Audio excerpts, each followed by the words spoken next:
Okay, so we have been busy. Doug mentioned some of the submissions that we did. I do want to, they're all hyperlinked on my presentation, which is available on our plenary page online.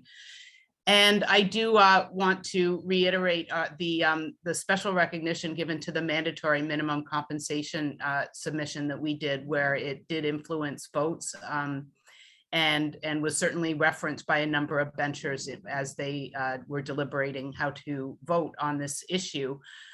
And then there was a fairly comprehensive law licensing report that Fola did in conjunction with a number of other organizations that Sam spearheaded on our part. So I just wanted to point out those, but these are all hyperlinked and you can have a look at those on our website. I hope you're all getting our monthly and now weekly as well updates. I'm sending out once a month. I meet with all the staff, the senior staff from the courts, senior staff with the Ministry of the Attorney General and the Recovery Secretariat and various law associations, including the Law Society, Advocate Society, and Ontario Bar Association. So it is a good discussion. We generally are very quick nowadays because the information isn't coming fast and furious like it was in the pandemic, and we're pretty good about getting notices from the courts on a timely matter. But it is nice to still touch base, so we're continuing to do those for at least the near future. And then because the courts are supplying us with updates regularly still, I'm sending out weekly notices. The weekly notices are not going online, so I do encourage you to share those in the PDF format with your members. And the information contained in the weekly updates is included in the monthly updates, and that is online. So you still can notice everything linked to our website for each of the month's updates. Doug mentioned our lobby day. I thought, you know, this is a huge undertaking for us, but you guys were great at it. The staff keep on complimenting me on the questions, the caliber of the questions that were asked and the engagement, and it was just a very well done event. I think the members of the opposition really enjoyed being there. It was our second time with the NDP. So he's now a good friend of ours, but it was the first time the Liberals were able to join us. They were in the middle of a leadership race at the last one, and so we weren't able to meet with any Liberal MPPs. But this time we got the legal aid critic. And so we held a number of roundtables. We were joined by MPP staff and a cabinet minister and a parliamentary assistant. We had 40 lawyers, so that was really good. And it was all virtual, and I thought it went really seamlessly. We were lucky. I think the people coming in and out of rooms worked well, and it allowed for a lot of, it was just easier on the staff, I think, to be able to get their participation. A couple of our meetings, even though they were really meant for MAG, there were the Ministry of the Attorney General, we were able to get municipal affairs on housing and transportation on a couple, so that for some traffic issues. So we were able to pool in a bunch of staff, which is great. And those staff were, you know, they're key. They're the minister's ears. So I think that went really well. And, you know, of course, Doug Downey, Minister Downey, joined us for a lunchtime talk. So I encourage you, we're going to be doing this again next year, likely via Zoom again. We will probably be discussing that a little bit more over the summer with the board. But I think it worked well to get representation without having to eat into a travel budget from a wide variety of outside Toronto law associations, which is the important part, and much easier for the staff at Queen's Park seemed to like that. So, but if you have input, let me know. But we do encourage each of you to attend, or at least get someone from your law association to represent Fola, so that you've got a voice for your region, your area, and even your practice area would be great. So I'll leave you with that. That's still linked on our website, so you can see, you can read our post-plenary report on post-lobby day report on there. Mental health. Treasurer Donnelly certainly mentioned Fola's commitment and the Law Society's commitment to mental health, and this is a big one for us, mostly because you guys tell us it is. So in our post-plenary surveys, this consistently comes up as a #1. So Beth Beatty, who will be speaking with us a little bit later today, she really, for this plenary, she really organized the workshops. So we won't be hearing as much from her as we did last time. She really shared her story with us.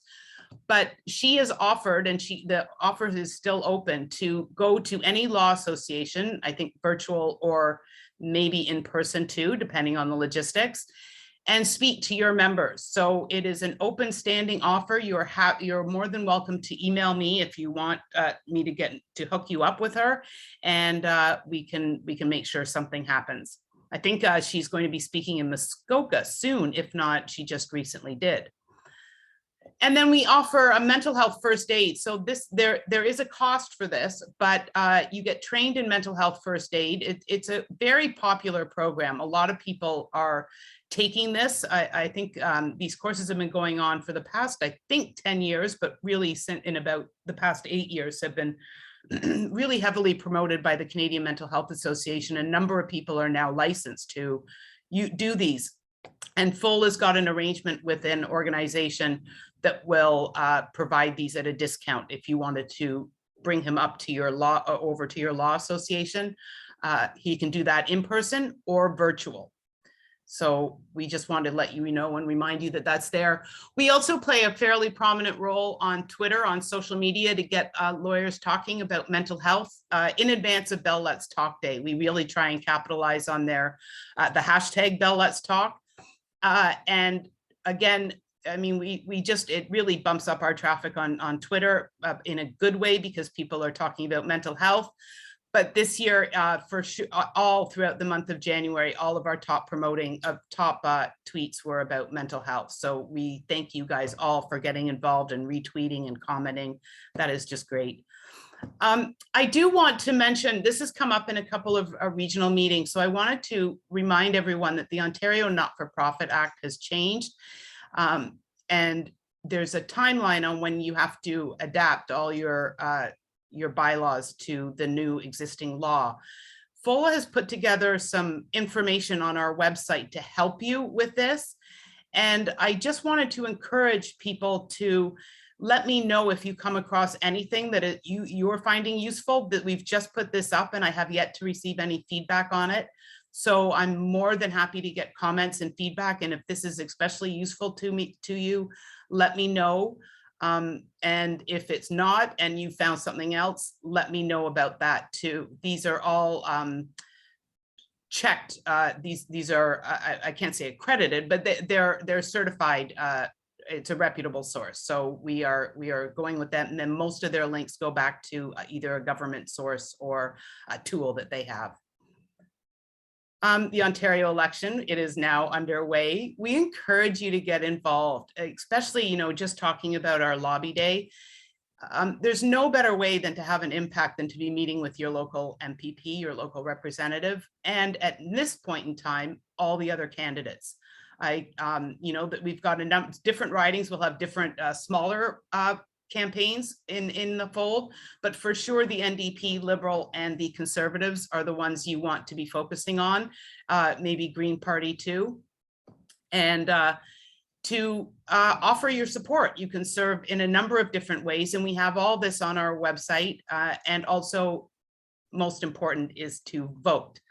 So we have information on how to vote. You can even just look up your postal code and find out all your voting stations. So we've got links on all that in our page. Doug also touched on the bencher elections. So Fola will be getting involved in the bencher elections. I have in my executive director's report linked the questionnaire that Doug referred to. So you can have a look at that and give us any feedback you like on that questionnaire. It is a questionnaire that is designed to get the opinions of the candidates that reflect the views of your local law associations and Fola. So we want to make sure that these are the right questions to be asking. And if you have any other suggestions, please do let us know. We put the date in there by June 1st. I know that's a little rushed, but if you take a moment today, during the meeting or over the weekend, that would be great, because the sooner the better, and we can perfect these and get them ready so that they're ready to go once the campaigns are up and running. The Access to Justice group, Fola continues to play a large role in this. We are just starting to plan out the Access to Justice Week 2022 right now.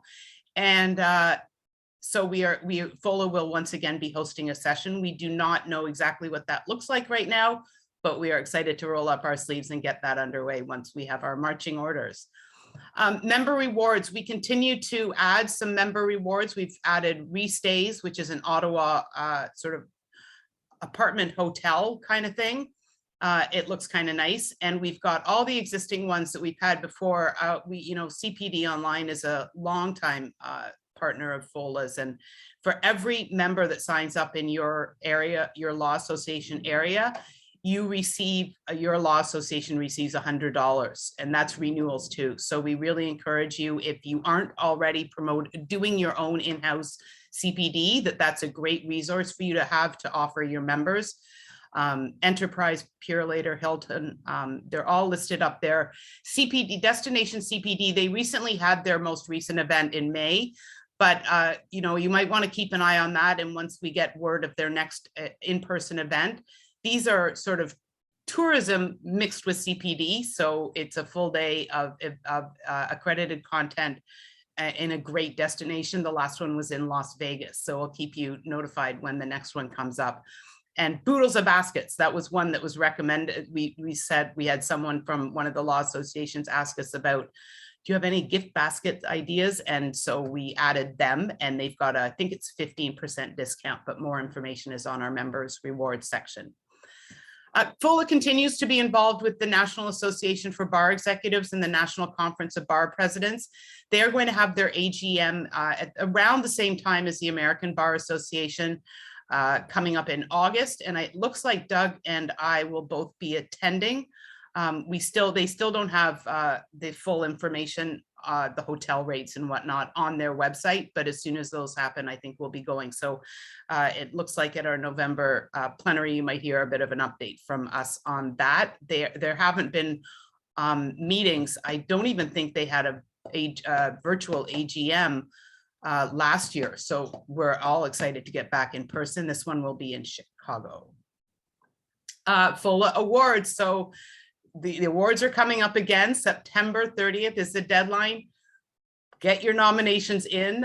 President's Award, Luminary Award, and Distinguished Service. I have a bit of a description on what they're all about on the website, and the nomination forms really are super easy. They are not labor intensive. We make those as easy as possible because we want people to fill these out.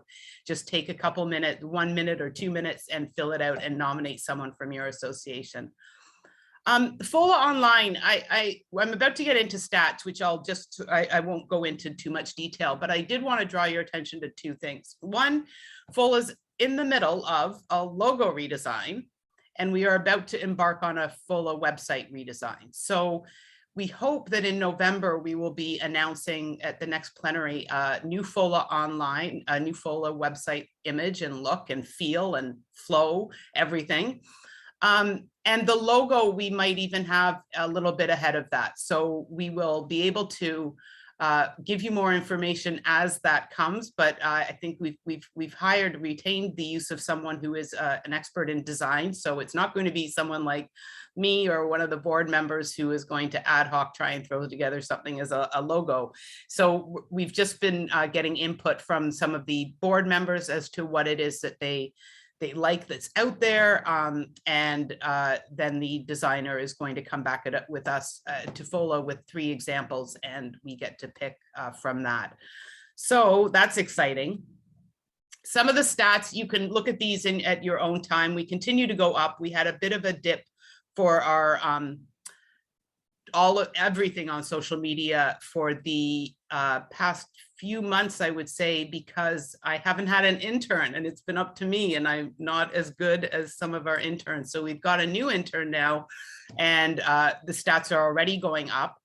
But we are, and I think Doug is tweeting out under the Fola account now too. So we've got an active chair behind the Fola Twitter account. So that's exciting, and that's been helping with our social media.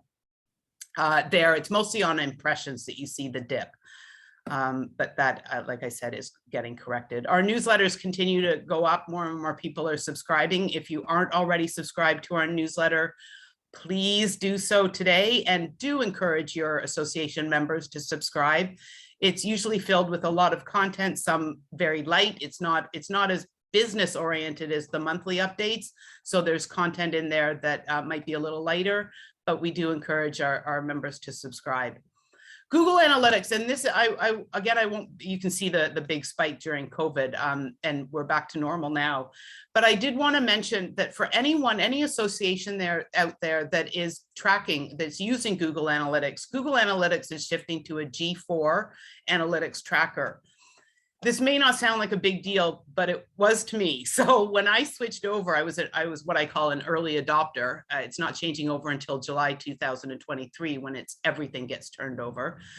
But on the platform that we use, GoDaddy, you can't double track. So by switching over, I lost all the data from before, which caused me no end of frustration. And there was not a single person in the social media Google Analytics world that had yet to fully understand this. And so when I was calling around for training and help and support, no one understood it. And so I switched back. That after about a month, I was able to switch back, but we lost about a month's worth of data collection by my stupidly trying to be an early adopter. I should not do that. I'm not good and I need training, and the people who do the training hadn't even learned it yet. So that was my lesson. So if you're getting warnings from Google that they're shifting over to G4, you don't need to do it yet, but you will have to soon. So you might want to keep an eye out.